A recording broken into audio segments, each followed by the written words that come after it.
சிவாய நம. ஏமாத்துறவங்க, அடுத்தவங்கள கஷ்டப்படுத்துறவங்க, அடுத்தவங்களுக்கு துரோகம் பண்ணுறவங்க எல்லாமே நல்லா தான் இருக்காங்க அப்படின்னு சொல்லிட்டு சிலர் கேட்குறீங்க இல்லைங்களா? அதுக்கான பதில் தாங்க இது. ஒரு விஷயம் நல்லா ஞாபகம் வச்சுக்கோங்க. மற்றவங்களுக்கு துரோகம் பண்ணுறவங்க, ஏமாத்துறவங்க ரொம்ப தூரம் போயிட முடியவே முடியாதுங்க. அவங்களுக்கு கஷ்டம் கண்டிப்பாக வரும். ஆனால் அவங்க வெளியே சொல்ல மாட்டாங்க.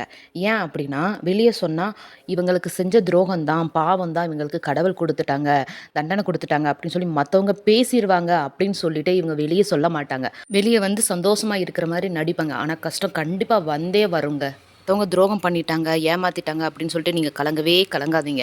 உங்களோட பாவ கர்மாக்கள் கழிஞ்சு, நீங்க அவங்கள்ட்டருந்து பிரிஞ்சு, உங்களுக்கு நல்ல ஒளிமயமான வாழ்க்கையை நோக்கி பயணிக்க போறீங்க அப்படின்னு தாங்க அர்த்தம். உங்களுக்கு துரோகம் பண்ணவங்க, உங்களோட பாவத்த சுமந்துட்டு அவங்க அழிவை நோக்கி பயணிக்க போறாங்கன்னு தான் அர்த்தம்.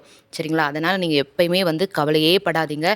நடப்பதெல்லாம் நன்மைக்கே அப்படின்னு சொல்லிட்டு நீங்க பாட்டுக்கு உங்க வேலைய பார்த்துக்கிட்டே இருங்க. எல்லாம் கடவுள் பார்த்துப்பார். சிவாய நம.